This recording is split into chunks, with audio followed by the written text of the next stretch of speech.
গ্রীষ্ম বর্ষা বিনীতি ভরসা। হ্যাঁ, বিনীত শপিং সিটি। নমস্কার, আপনারা দেখছেন হুগলি আপডেট। আপনাদের সঙ্গে আমি উষা।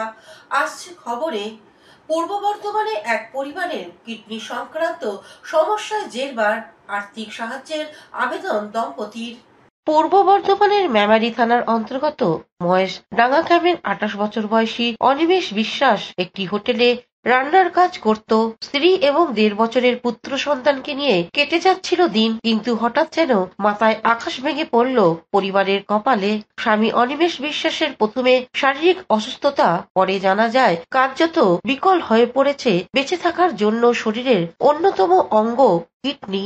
অন্য এক কিডনি অস্বাভাবিকভাবে অনিমেষের জন্ম থেকেই কার্যহীন। অনিমেষকে বাঁচাতে প্রায় 20 লাখ টাকা প্রয়োজন, না হলে হয়তো মারা যাবে তরতাজা ওই যুবক। পারিবারিক অবস্থা খুবই শোচনীয়। কোথা থেকে আসবে এত টাকা? এদিকে অনিমেষ না থাকলেই স্ত্রী ও সন্তান কোথায় যাবে? পাড়া প্রতিবেশীরা অনেকটাই সাহায্যের হাত বাড়িয়ে দিলেও এখনো দরকার প্রচুর অর্থ। তাই অনিমেষ এবং তার স্ত্রী সকলের কাছে কিছু কিছু সাহায্যের আবেদন করছেন। প্রত্যেকে সামান্য কিছু সাহায্যই হয়তো বেঁচে যেতে পারে একটি পরিবার। এবং সকলের কাছে বিনীত অনুরোধ, টাকা না দিতে পারলেও ভিডিওটি শেয়ার করুন, যাতে কোনো সহৃদয় ব্যক্তির কাছে ভিডিওটি পৌঁছায় এবং অনিমেষ যেন সাহায্য পায়। এই বিষয়ে অনিমেষ ও তার স্ত্রী সাংবাদিকদের কি বলছেন শুনবো। আমি যেখানে কাজ করতাম হোটেলে, তো ওখান থেকে জ্বর হতো, বমি হতো। এবার ডাক্তার দেখিয়েছি বাড়িতে এসে। ডাক্তার দেখানোর পরে সে জ্বরটা কমেছে। কমার পরে হোটেলে গেলাম, তারপরের দিনই পা ফুটে। এবার ওখান থেকে বললো যে কিডনির সমস্যা। ওখান থেকে বাড়িতে পাঠিয়ে দেয়। বাড়িতে পাঠিয়ে এইখানে ডাক্তার দেখালাম, ওষুধ দিলাম, কমলো না। তারপরে ওরা হোটেল থেকে আমাকে এমসে নিয়ে গেল। এমসে দেখালাম, এমসে ওষুধ খেতে খেতে এমসে থেকেও কিছু বলছিল না। তারপরে পিয়ারলেসে দেখানোর পরে পিয়ারলেসে ওখানে বললো যে কিডনির এফেক্ট হয়েছে।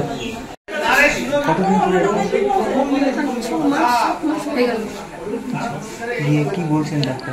ডাক্তার বলেছে কিডনি পাওয়া গেলে তো আবার ঠিক হয়ে যাবে আগের মতো। এখন আমাদের যে পরিস্থিতি, আমাদের ওখানে কিচ্ছু নেই। আর এখন চাইছি সবাই মিলে যদি একটু ওকে বাঁচানো যায়। মোটামুটি কত টাকা মতো খরচা?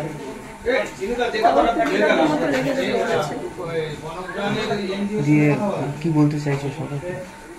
এখন সবাই আমাদের পাশে দাঁড়িয়ে আমাদের একটু সাহায্য করো। আমার স্বামী যাতে বাঁচে, আমি যেন আমার স্বামীকে নিয়ে বাঁচতে পারি। আমার ছোট একটা সন্তান আছে, আমরা এখন বাঁচতে চাইছি। সবাই একটু আমাদের পাশে দাঁড়ায়। এটা কোন জায়গা? মহেশডাঙ্গা ক্যাম্প। কি নাম? অনিমেষ বিশ্বাস। কত বয়স হতে? এই 28 বছর বয়স। বাড়িতে কে কে আছে? বাড়িতে আমি, আমার স্বামী আর আমার ছোট একটা ছেলে আছে। মা, বাবা, দাদা, শ্বশুর শাশুড়ি। শ্বশুরমশাই কি করেন? শ্বশুরমশাই ঘুগনি বিক্রি করে। আর স্বামী কি করতো? স্বামী হোটেলে গিয়ে রান্নার কাজ করতো, এখন আর কিছু করতে পারছে না। ছেলেটার বয়স কত? 1.5 বছর বয়স। মেমারি থেকে আশিস কুমার ঘোষের রিপোর্ট, হুগলি আপডেট। এক বিধায়ক দ্বিতীয়বার গ্রেপ্তার হলেন শিক্ষক নিয়োগ দুর্নীতির অপরাধে। নাম জীবনকৃষ্ণ সাহা। মুর্শিদাবাদে বরঞ্চা তৃণমূল বিধায়ক জীবনকৃষ্ণ সাহার ইডির দ্বারা পুনরায় গ্রেপ্তারি রাজ্যের রাজনৈতিক ও আইনি মহলে নতুন করে চাঞ্চল্যর সৃষ্টি করেছে। এটি কেবল একটি সাধারণ গ্রেপ্তারি নয়, বরং প্রমাণ লোপাটের একটি নাটকীয় প্রচেষ্টার পুনরাবৃত্তি, যা প্রায় 2 বছর আগে একই মামলার পরিপ্রেক্ষিতে ঘটে যাওয়া কেন্দ্রীয় তদন্তকারী সংস্থা সিবিআই এর তদন্তে স্মৃতি ফিরিয়ে এনেছে। এই প্রতিবেদনটি সেই ঘটনার গভীরে প্রবেশ করে। কাকতালীয় ঘটনা নয়, বরং এটি একটি সুনিশ্চিত কৌশল, যা বিধায়কের বিরুদ্ধে প্রমাণ লোপাটের অভিযোগকে আরো শক্তিশালী করে তোলে। প্রথমবার সিবিআই তদন্তে তিনি সফল হতে পারেনি, কারণ পুকুর ছেঁচে তার মোবাইল ফোন উদ্ধার করা হয়েছিল। এই ঘটনার পুনরাবৃত্তি প্রমাণ করে যে তিনি কেন্দ্রীয় তদন্তকারী সংস্থার সঙ্গে সহযোগিতা করতে নারাজ এবং কোনো নতুন তথ্য বা প্রমাণ তাদের হাতে যেতে দিতে ইচ্ছুক নন। এই গ্রেপ্তারি কেবল একটি আইনি পদক্ষেপ নয়, বরং এটি একটি বৃহত্তর বার্তা বহন করে। কৌশিক ঘোষের রিপোর্ট, হুগলি আপডেট। হাসিনা সরকারের সেনাবাহিনী সচিব গ্রেপ্তার ভারত ও বাংলাদেশ সীমান্তে। উত্তর 24 পরগনা বসিরহাট মহকুমার স্বরূপনগর থানার ভারত ও বাংলাদেশ সীমান্তে হাকিমপুর চেকপোস্টের ঘটনা। হাসিনা সরকারের সেনাবাহিনী সচিব আব্দুজ্জামান এসিপি রংপুর মেট্রোপলিটন পুলিশ দায়িত্বে ছিলেন। ইউনিক সরকার আসার পরে সাতক্ষীরা জেলায় আত্মগোপন করেছিল।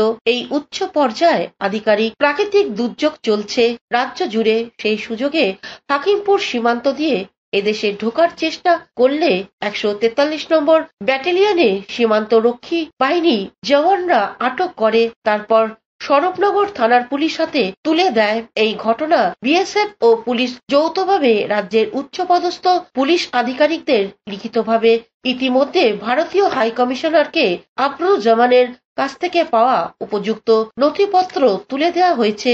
পুরো বিষয়টা Bharat high commissioner Bangladesh high কমিশনারকে জানান।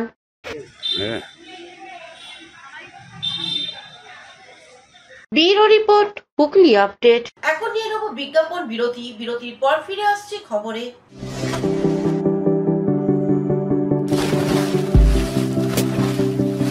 Fasten your seatbelts as you take a tour around your marine wonderland.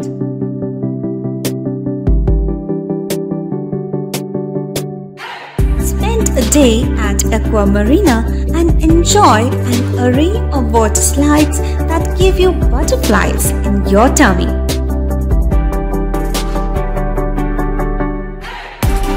Aqua Marina is a holistic weekend destination for friends, family, and couples and offers magic to soothe your body, mind, and soul.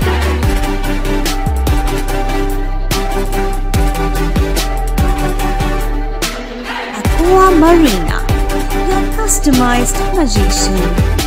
Welcome aboard and see the magic unfold. শীত, গ্রীষ্ম, বর্ষা, বিনীতি ভরসা। হ্যাঁ, বিনীত shopping city. যে কোনো মরশুমের readymade জামা কাপড় পাওয়া যায় একই ছাদের তলায়। ছোট থেকে বড়, পুরুষ, মহিলা ও শিশুদের একমাত্র নির্ভরযোগ্য প্রতিষ্ঠান। শীতকালীন যে কোনো শাড়ি, জিন্স, টপ, কুর্তি, চুড়িদার, পাঞ্জাবি মানেই বিনীত শপিং সিটি। আখন বাজার, চুঁচুড়া, Hooghly. Amala nursing home. Enjoy a weekend at Vedam, the paradise of peace. A home away from home.